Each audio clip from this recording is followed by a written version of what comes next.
Dame Shan Legge-Bourke dies as tributes paid to Dame with Tiesto William and Harry. It has been revealed that Dame Shan Legge-Bourke, a former lady-in-waiting for Princess Anne and the mother of Princes William and Harry's childhood nanny, has died. Tributes have been paid to a close friend of the royal family who had a sweet connection to Princes William and Harry following her death. It has emerged that Dame Shan Legge-Bourke, a former lady-in-waiting to Princess Anne, has died at the age of 82. Her daughter Tiggy was William and Harry's childhood nanny and grew extremely close to the brothers, with the pair regular visitors to Dame Shan's Glenusc estate on the Welsh border.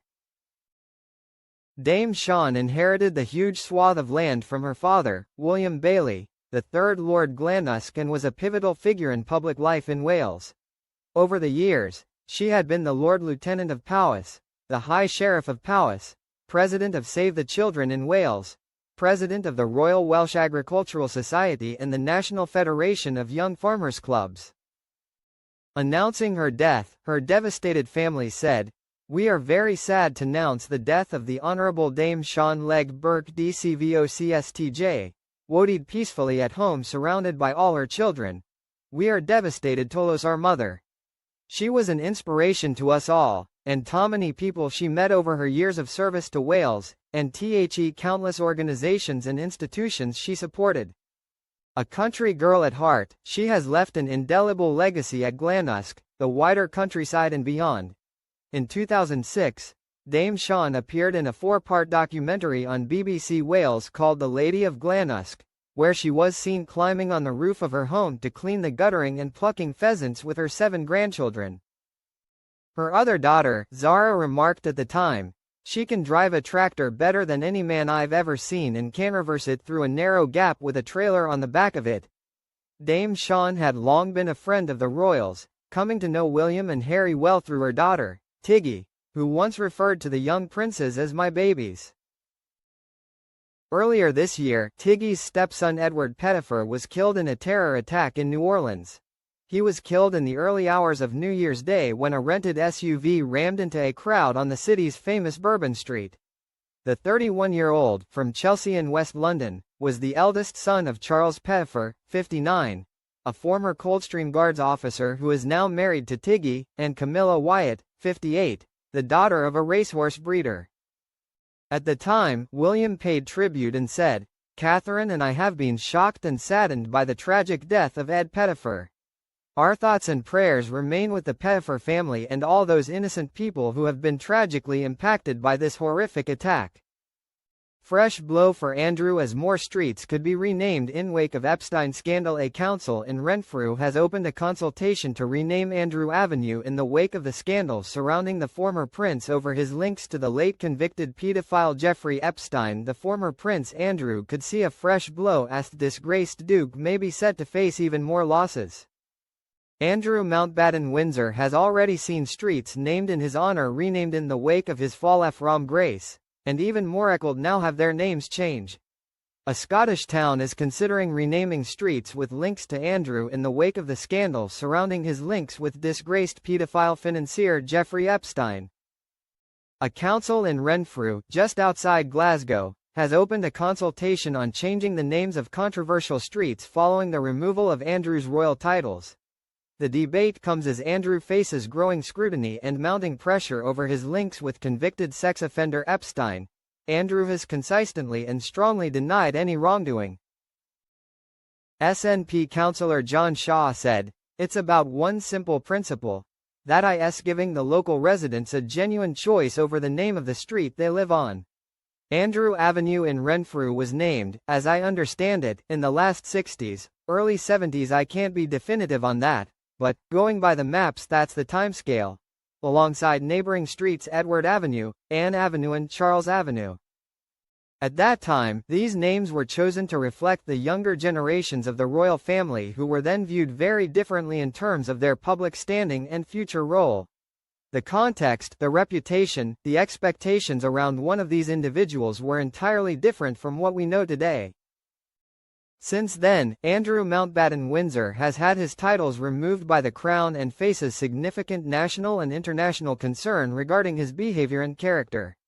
Whatever one's personal opinion is, it is clear that the circumstances that once justified naming a street in his honor have changed dramatically. The local authority will direct officers to initiate a consultation with the street's residents on the possibility of renaming it after Dame Shan was approved.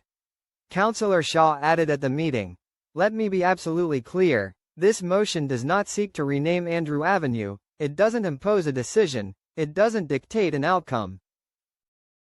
What it does is recognize that residents of the street, not politicians, not social media, not those unaffected by the outcome, should have the final say on whether the name of their own street remains appropriate." Only a few weeks ago, another council also launched a consultation on renaming a residential street named in relation to the royal. Andrew's name was given to a street in Carrickfergus, County Antrim, in Northern Ireland. Prince Andrew Way was named following the 1986 union, which also saw him given his now removed title Duke of York. Now, local councillors have begun the process to change the street's name amid an onslaught of requests following King Charles E's decision to strip Andrew's title as prince. Lauren Gray, an Alliance Party councillor on the local Mid and East Antrim Council, proposed the renaming, saying she had received the suggestion's fourth change ever since she was first elected in 2019. But that they have reached a fever pitch over the last year. A motion to change the name to honor another royal was seconded, with Ms. Gray suggesting the street retain its royal links but to a strong female leader in a male-dominated world instead. The suggestion was to rename the street after Queen Elizabeth II in a fitting tribute to the monarch. Meghan Markle fans react to boutique owner's scathing Villain of the Year attack. Fraser Ross branded Meghan Markle a holiday hypocrite and depicted the Duchess of Sussex as a villain on a display at this department store, Kitson, in Los Angeles. Meghan Markle fans have jumped to her defense after a business owner branded her Villain of the Year in a scathing attack. Supporters of the Duchess of Sussex have reportedly rang Kitson department store to express their fury, after its owner, Fraser Ross, put her in a holiday hypocrites gallery in the window in Los Angeles, California. In the picture, Meghan, 44, is wearing a Santa hat with Montecito Diva emblazoned across it. The Duchess of Sussex is featured alongside other villains including California Governor Gavin Newsom, George Clooney and Katy Perry. But Meghan's supporters are irate, including one who has called Kitson multiple times in one day this week to talk to Mr. Ross. The business owner said, "One called the store 20 times to say we weren't nice. She was deranged." Mr. Ross, though, has doubled down on his decision to include the Duchess of Sussex in the mix. He said, 2 months ago we asked our followers who should be on the windows and Meghan's name, repeatedly, come me up, and they stated reasons. Meghan's fans expressed their sympathy for the star this month after her father was rushed to hospital and needed surgery. She eventually reached out to Thomas, the former TV lighting director, amid growing support from her following, and her following has continued to show support amid Meghan's latest challenges, despite Mr. Ross' insistence her place on the gallery is justified. He told the Daily Mail, "We have been getting harassed by Meghan Markle fans. We told them we do this every year and she won one of the spots. Hopefully a retail store can knock some sense into Meghan because her yes people are making people dislike her more." The business owner said customers cited their disdain for Meghan and Prince Harry's criticism of the royal family as reasons to include her on the gallery, which also features George Clooney and Katy Perry. After Harry and Meghan quit their royal duties in 2020, Andre located to America, Kitson, which is in Robertson Boulevard, started offering up Team Harry Meghan and Team William K t-shirts so buyers could back their favorite royal couple. And the shop has taken fire at the Duchess of Sussex again as disparaging headlines plastered alongside the former actress criticize her decision not to let go of her royal status. The scathing headline beside Katy Perry condemns her decision to date the man who made a whole country hate him, a nod to the end of her new partner Justin Trudeau's premiership in Canada this year.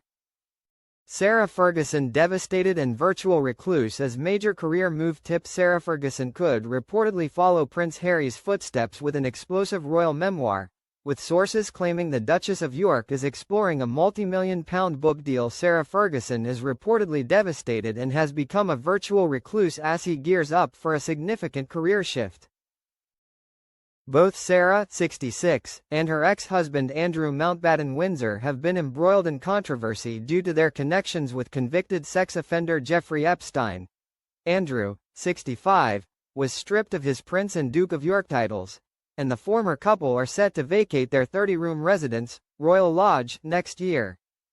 Andrew is expected to relocate to the Sandringham estate, while insiders speculate that Sarah might move to Portugal to be nearer to her youngest daughter, Princess Eugenie, and her family. It's now believed that Sarah could be planning a tell-all book about her time with the disgraced former prince.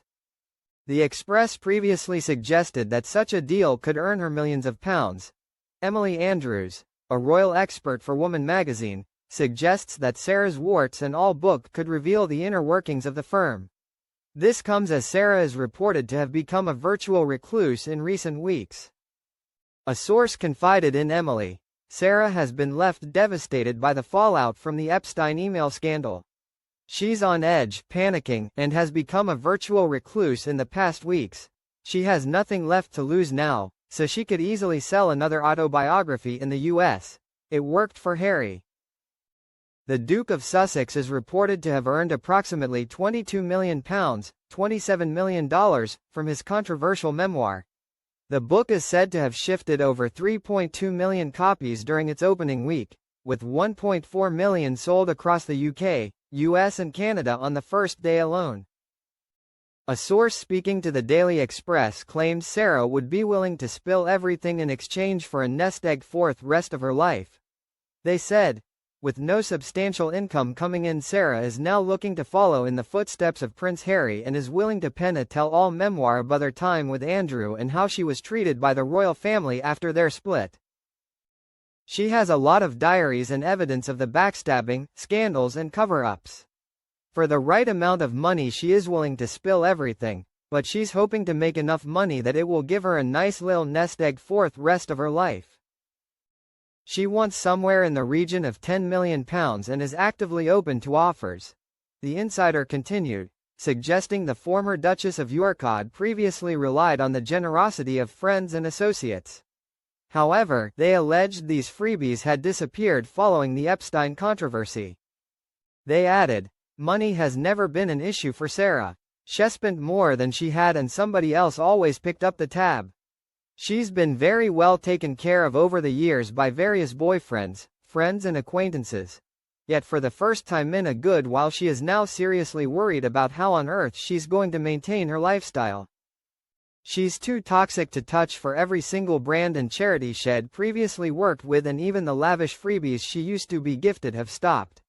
It was quite normal for her to be invited to an expensive hotel or spa and given the 5-star VIP treatment for a few days in exchange for her simply being there, but now nobody wants her. Sarah's representatives have been approached for comment.